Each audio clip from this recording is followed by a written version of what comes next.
قبل هر چیزی میخوام بهتون بگم ماش پلو رو میخوام بهتون آموزش بدم. خیلی خوشمزه است و یه پلو گیاهیه، اما برای رو تاپش میخوایم گوشت شرخ کرده و پیازم آماده کنیم با زرشک و یه سری چیزا که بهتون میگم. راستی اگر چاقو ما تهیه نکردید یه تعداد فکر میکنم کلا 100 تا دیگه از این چاقو مونده باشه و اگرم سری بعد بخوام چاقو بیارم این چاقوها نیستش.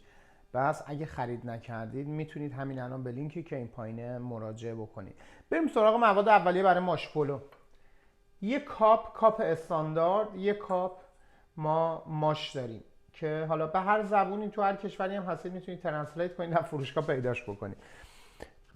اسمش چی میشه انگلیسیش یا نمیدونم به کشورهای اروپایی، چون خیلی ازم سوال میشه. زرشک داریم به اندازه نصف پیمونه. 2 تا قاشق خلال پسته داریم. 2 تا قاشق خلال بادوم داریم. گوشت چرخ کرده تقریبا 350 گرم. این از این. 3 تا دونه پیاز داریم. این پیازا برای داخل ماش پلوه و 2 تا دونه پیازم خورد کردم برای گوشت چرخ کردمون. اندازه گوشت چرخ کرده دست خودتون، اصلا اگه خواستید بزنید اگه خواستید نزنید، اما با این گوشت چرخ کرده معرکه میشه. این پیازا رو هم خورد کردم نگینی ریز که با گوشت چرخ کردمون تفت بدم. پودر لیمو داریم. اگه دوست داشتید بعضیا 2 تا لیمو عمانی توش میندازن، اما اگه پودر لیمو بزنیم خوشمزه ترش میکنه. پودر لیمو داریم. یه مقداری زعفرون داریم. من برای تند کردنش از پول بیبر استفاده کردم.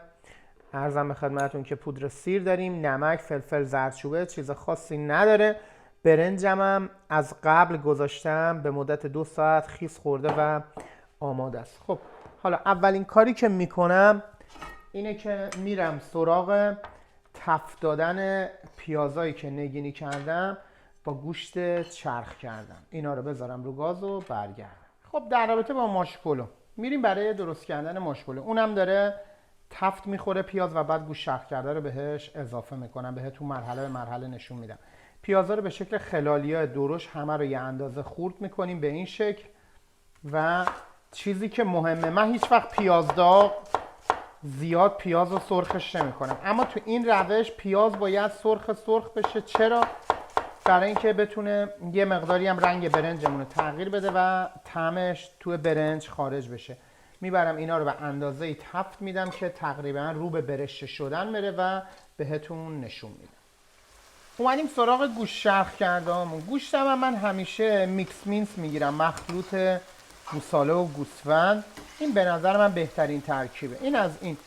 تفت خورد، پیازا یه مقدار که نرم شد گوشت بهش اضافه کردم. میریم سراغ ادویه هاش.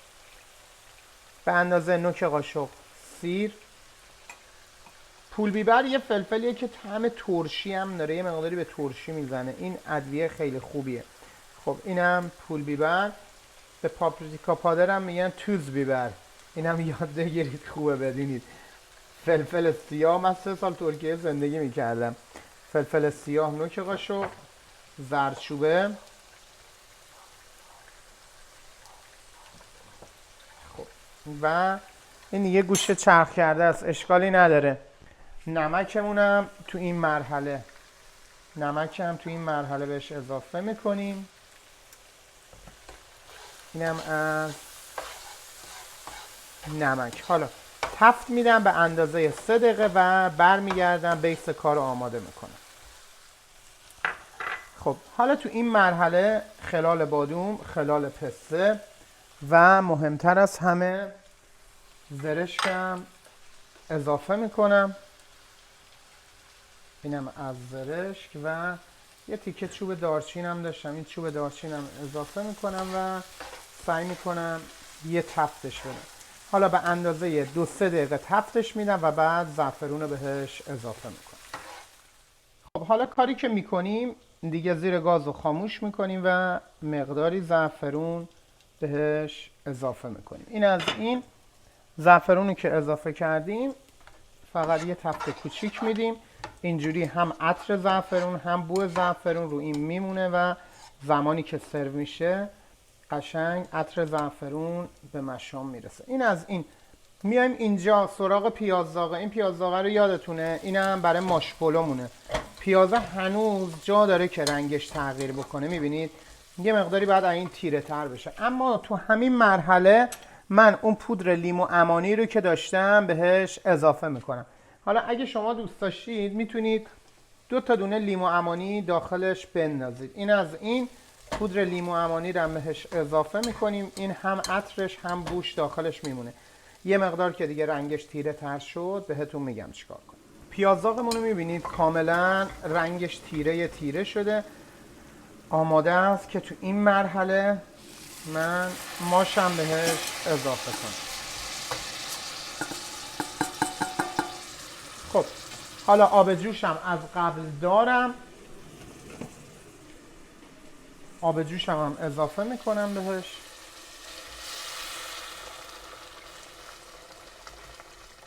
آبم به اندازه اضافه میکنیم که بدونیم هم ماشمون میپزه و هم برنجمون رو میتونیم داخلش بریزیم تا دم بکشه.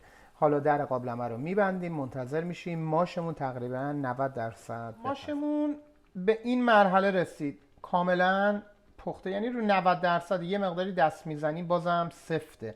به این اندازه رسید کفایت میکنه، چون ماش وقتی که سرد میشه سفت میشه دوباره. به خاطر همین گول اون اولش رو نخورید. اینم برنجمون اضافه میکنم به ماشمون، یه هم میزنم و در قابلمه رو میذارم. رنگش هم میبینید تغییر کرد، تقریبا میره تو مایه های عدس پلو، اما از عدس پلو خیلی خوشمزه تره. حتما امتحانش کنید. حالا اینو میذارم دم بکشه و دم کشید فیلمو تمومش میکنم و باهاتون خداحافظی میکنم.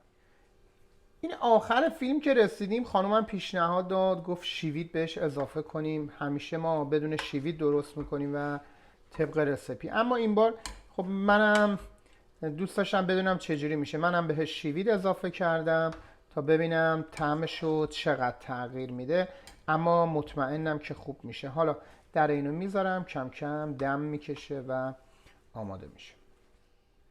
خب این هم از این غذامون آماده شد و ببینید باید تو همه قسمتاش این ماش باشه. اینا عدس پلو تقریبا کتمانندم هست، خیلی خوشمزه. اینا رو هم کنارش گذاشتم.